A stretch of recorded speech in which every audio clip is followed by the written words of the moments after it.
पतित पावन गुरुपाद पद्मशील भक्ति कुमुद संत गोस्वामी महाराज चरण कमल ए दासर अनंत कोटि पूर्वक दंडवत प्रणति ज्ञापन तथा हे सुधी सज्जन आपण मानकु ए दासर आज यथायोग्य अभिवादन। विगत दिन में आमे माने श्रवण करुथिले प्रहलाद महाराज गुणानुकीर्तन। प्रश्न पचारि युधिष्ठिर महाराज जे देवर्षि कहतु प्रहलाद तो ये गुणर अधिकारी थिले ताहा सत्वे हिरण्यकशिपु काहींकि प्रहलाद प्रति द्रोह करुथिले। वर्तमान नारद मुनि सेही प्रसंग को व्याख्या करने को जाई कहउछंती एकदा दिने कौन हिची प्रहलाद महाराज को शिक्षा दौरान शिक्षक माने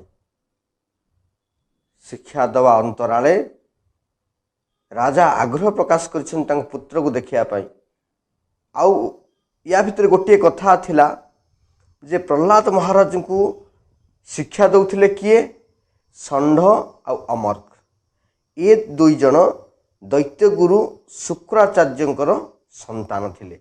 शुक्राचार्य जाइथिले कोनोसी तप आचरण करिया पाई तेणु तांकर पुत्र एवं तांकर शिष्य मध्य एई दुई षंढ अमर्कंक दायित्व रे प्रहलाद महाराज राज परिसर पाखरे गुरुंकर तत्वावधान रे शिक्षा लाभ करुथिले।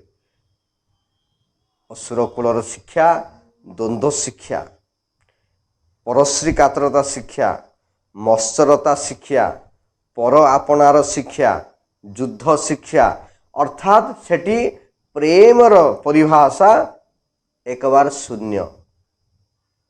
तो प्रहलाद महाराज केवल घोषा विद्या भली समस्त शिक्षा को शिखंती किंतु भितरे केबे भी असुर संपन्न समस्त शिक्षा को तांको भितरे सीए केबे भी स्थान दियंतिनी।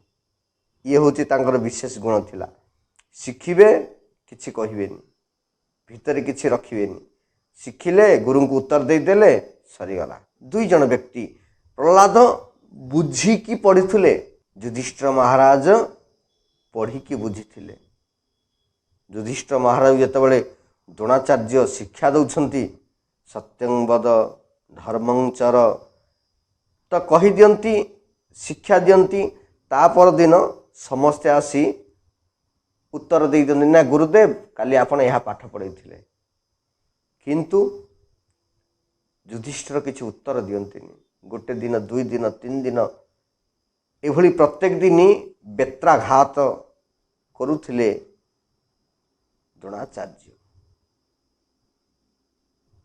बेत्राघात आघात देई देई द्रोणाचार्य को विरक्ति लगिलानी किंतु युधिष्ठिर शांत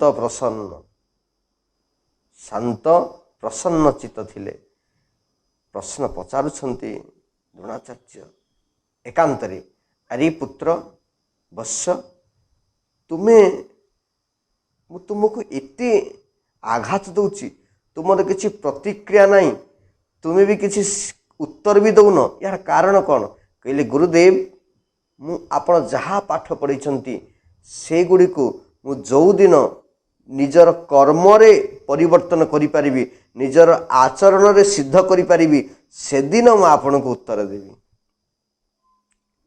पढ़ी की बुझी थिले किंतु प्रहलाद महाराज पेट भितरे जेतेबेले गर्भ कयादुंक गर्भरे थिले सेतेबेले से बुझी जाइथिले संसारर को विद्याटा होची आवश्यक। सा विद्या जा विमुक्त से होची विद्या जा व्यक्ति की मुक्त करे। तेणु सी घोषा विद्या भली समस्त पाठ पढ़ी दौथिले किंतु भितरे रखु नथिले। भितरे केवल गोविंद परिरंभिता, केवल गोविंद जो भली मो पाखरे अछंती केवल भाबुथिले। यह प्रहलाद महाराजंकर स्वभाव थिला। तांको कई शिखौ नथिले, तांको कई शिक्षा दी नथिले, तांकर जन्मजात स्वभाव थिला गोविंद को भल पाइबा। जो भले बहुत व्यक्तिंकर ଅଭ୍ୟାସ କିଛି ଥାଏ, କିଛି ବଦଭ୍ୟାସ, କହିଲେ ତାର ଆମେ କୁହନ୍ତିନି ତାର ସେଇଟା ସ୍ୱଭାବ, ତା ସ୍ୱଭାବ କେବେ ବଦଳିବନି। ଯେଉଁଭଳି ଅଙ୍ଗାର ସତ ଦ୍ୱୈତନ ମଳିନତି ନ ଯାଏତି କୁହନ୍ତିନି କଥାରେ, ଅଙ୍ଗାରକୁ କ୍ଷୀରରେ ବି ଧୋଇଲେ ସେ କଳା ଧଳା ହେବନି। ତ ବ୍ୟକ୍ତିର ସ୍ୱଭାବ କେବେ ପରିବର୍ତ୍ତନ ହେବନି।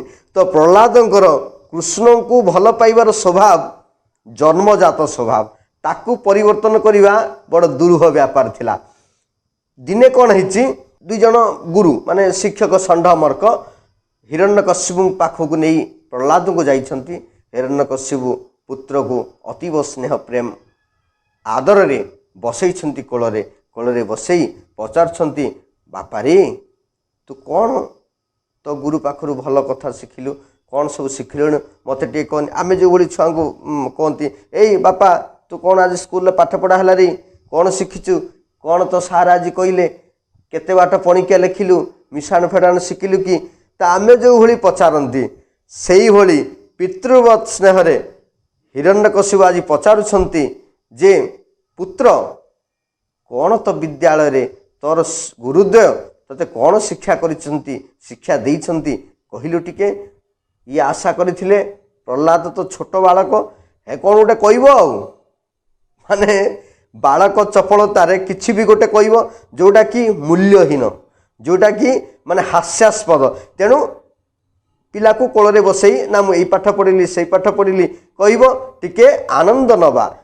କିନ୍ତୁ ଏଠି ପ୍ରହ୍ଲାଦ ଯେଉଁ କଥା କହୁଛନ୍ତି ତାହା ବଡ଼ ବଡ଼ ପରମହଂସମାନଙ୍କ ପକ୍ଷେ ମଧ୍ୟ ଅସମ୍ଭବ, ଏକବାର ତତ୍ତ୍ୱ ସମ୍ପନ୍ନ କଥା କହୁଛନ୍ତି ପ୍ରହ୍ଲାଦ।